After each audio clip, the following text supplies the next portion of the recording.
close the curtain there, please.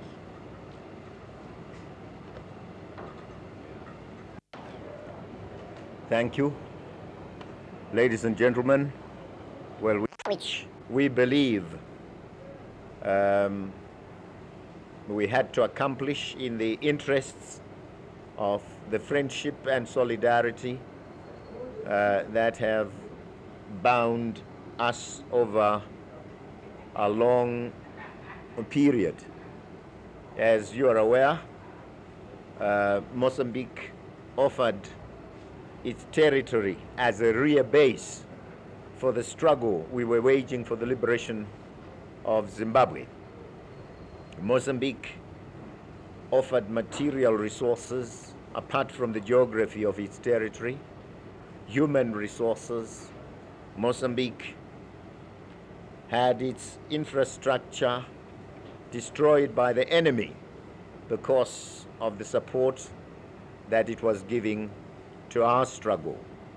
Mozambicans are expressing for the first time after attaining our independence to Mozambique our profound gratitude and indebtedness to Mozambique for the role it played during our struggle. It was an occasion to meet the people of Mozambique in the various provinces where it was organized we should meet them. And indeed, we had excellent crowds meeting us. The relations between our two countries. When President Samora Machel visited us, we entered into agreements to further cooperation between our two countries in various fields. And the occasion offered by my own visit to Mozambique was one which provided another forum to examine this time how much cooperation there has been between our two countries since independence. And we were able to our discussions and on the various fora that were provided me to address gatherings in Mozambique, we emphasized the need for unity between our two peoples, the need for our two countries to be vigilant against the enemy.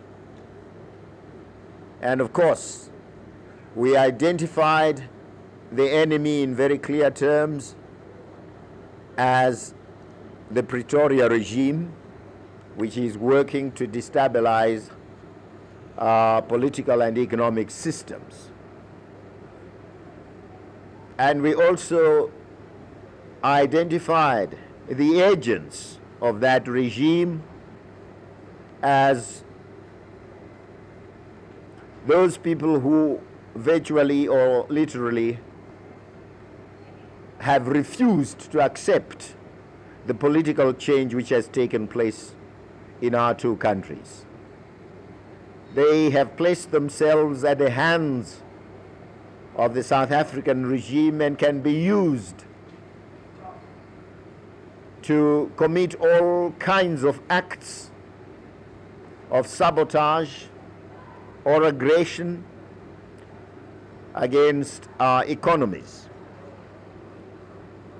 We are aware in our own country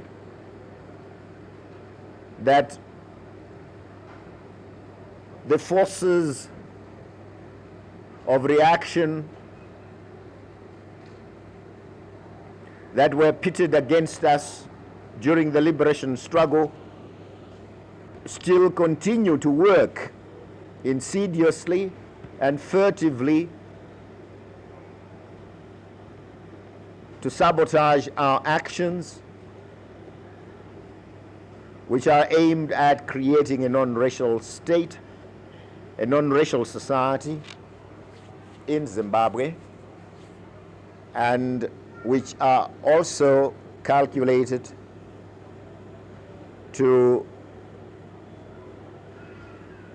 consolidate our independence.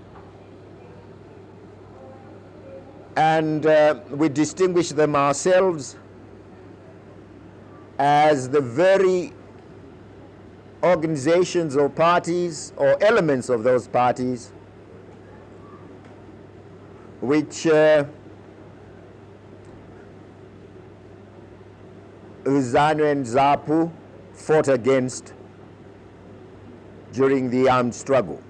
The Rhodesia Front, Bishop Mzorewa's ANC, they are agents within those parties, we are fully aware, who continue to lend themselves to manipulation by South Africa for its own purposes.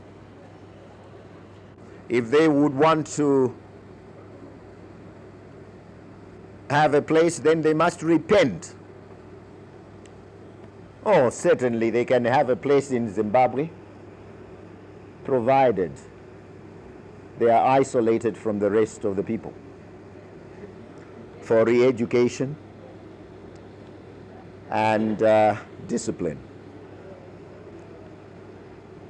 I'm talking in these terms, which are only general, but I shall be talking in more practical terms very soon. I was happy that in Mozambique, they are also taking very firm steps to eliminate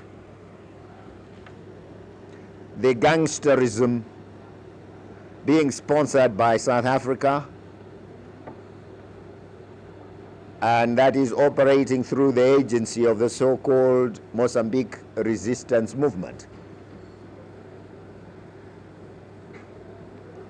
A resistance movement indeed, a movement resisting democracy, a movement resisting the will of the people, a movement operating to further apartheid and the undemocratic principles and objectives of the apartheid regime in South Africa.